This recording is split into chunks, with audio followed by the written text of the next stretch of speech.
പുരുഷന്മാരിൽ നമ്മൾ ലൈംഗിക രോഗങ്ങളിൽ പ്രധാനമായിട്ട് കാണുന്നതാണ് സമയക്കുറവ്, ബലക്കുറവ്, അല്ലെങ്കിൽ താല്പര്യമില്ലായ്ക, അല്ലെങ്കിൽ ഉദ്ധാരണം കിട്ടാത്ത രീതിയിൽ, അല്ലെങ്കിൽ ശീഘ്രസ്ഖലനം.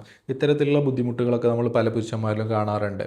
ഇത്തരത്തിലുള്ള ആളുകൾ നിർബന്ധമായിട്ടും ചെയ്തിരിക്കേണ്ട കുറച്ച് ടെസ്റ്റുകളുണ്ട്. അതാണ് ഇന്ന് പറയാൻ പോകുന്നത്. പ്രധാനമായിട്ടും നമ്മളിതിൽ ചെയ്തിരിക്കേണ്ടതാണ് ഹോർമോൺ ടെസ്റ്റുകൾ. അതിൽ ഫസ്റ്റായിട്ട് വരുന്നതാണ് ടെസ്റ്റോസ്റ്റിറോൺ എന്ന് പറയുന്നത്. ടെസ്റ്റോസ്റ്റിറോണിൻ്റെ അളവ് നോക്കുക. അതുപോലെ തന്നെ LH, FSH ഇത് രണ്ടും ചെയ്തിരിക്കേണ്ടതായിട്ടുണ്ട്. പ്രൊലാക്റ്റിൻ എന്ന് പറയുന്ന ഒരു ഹോർമോണിൻ്റെ അളവ് നമ്മൾ നോക്കാറുണ്ട്. അതുപോലെ തന്നെ ഇമ്പോർട്ടൻ്റ് ആണ് നമ്മൾ തൈറോയിഡ് ഫംഗ്ഷൻ ടെസ്റ്റ് ചെയ്യുക എന്നുള്ളത്. പിന്നെ മറ്റ് വൈറ്റമിൻസ്, വൈറ്റമിൻ D പോലുള്ള വൈറ്റമിനുകൾ, ഇതിൻ്റെ അളവൊക്കെ നമ്മൾ കോമൺ ആയിട്ട് ചെയ്യുന്നതാണ്. ഡയബറ്റീസ് കാരണം പല ആളുകളിലും നമ്മൾ കോമൺ ആയിട്ട് ഇത്തരത്തിലുള്ള ബുദ്ധിമുട്ടുകൾ കാണപ്പെടാറുണ്ട്.